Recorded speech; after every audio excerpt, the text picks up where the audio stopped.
സ്വന്തം നാട്ടുകാരനാണ്. അതുകൊണ്ട് കാര്യമില്ല. ഷൗക്കത്ത് പറഞ്ഞാൽ ഇവിടെ മുനിസിപ്പാലിറ്റി ചെയർമാനായിരിക്കുമ്പോഴേ കുറെ വികസനങ്ങൾ ഇവിടെ ചെയ്തേക്കണ്. നമ്മൾ പിന്നെ നിലമ്പൂർ സ്റ്റാൻഡ് ആയാലും ബസ് സ്റ്റാൻഡ് ആയാലും കുറെ നല്ല കാര്യങ്ങളൊക്കെ ചെയ്തതാണ്.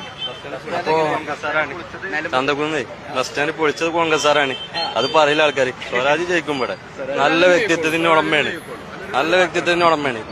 എങ്ങനെയായാലും ഇവിടെ UDF-ന്റെ ആരെയാണ് എങ്ങനെയായാലും ബാബുട്ടിയാക്ക് ഇവിടെ എന്താന്ന് വെച്ചാൽ ബാബുട്ടിയാക്കാന്റെ മുകളിലൊരു കോൺഗ്രസിന്റെ നേതാവ് ഉണ്ടാകുന്ന തീരുമാനമുള്ള ആളാണ്. ഈ ചന്തകുന്നിലെ നിവാസികൾക്കൊക്കെ അറിയാം. ഇവിടെ KPCC ജനറൽ സെക്രട്ടറി ആയിക്കൊണ്ടിരിക്കുന്ന സമയത്താണ് ഇവിടുത്തെ VA കരീം എന്ന കാക്കു മത്സരിക്കുന്നത്. ഈ കാക്കു ജയിച്ചു കഴിഞ്ഞ ചെയർമാൻ കാക്കു എന്ന് പറഞ്ഞുകൊണ്ട് കോൺഗ്രസിന്റെ കുത്തളം കോട്ടയിലാണ് കാക്കുവിനെ തോൽപ്പിച്ചത്. ഈ തോൽപ്പിച്ചതിന്റെ പിന്നിൽ ഇവിടുത്തെ കോൺഗ്രസിന്റെ മേൽ ചുക്കാൻ പിടിച്ച ആള് ബാപ്പുട്ടിയാന്ന് ഇവിടെ എല്ലാവർക്കും അറിയാം. അതുകൊണ്ടാണ് ബാപ്പുട്ടി കഴിഞ്ഞ പ്രാവശ്യം ഇവിടെ തോൽക്കേണ്ടി വന്നത്. ഇത് തന്റെ പാർട്ടി തന്റെ മുകളിൽ ഒരാൾ വരുന്ന ആളെ അടിച്ചമർത്താനെന്നുള്ള ലക്ഷ്യത്തിലാണ് പോയിക്കൊണ്ടിരിക്കുന്നത്. അതാണ് വി വി പ്രകാശ് പരാജയപ്പെട്ടത്. ഇനി ആരും നിന്നാലും ബാപ്പുട്ടിയാക്ക് ജയിച്ചിട്ടില്ല എന്നുണ്ടെങ്കിൽ അവരെ തോൽപ്പിക്കാന്നുള്ള ലക്ഷ്യമാണ്.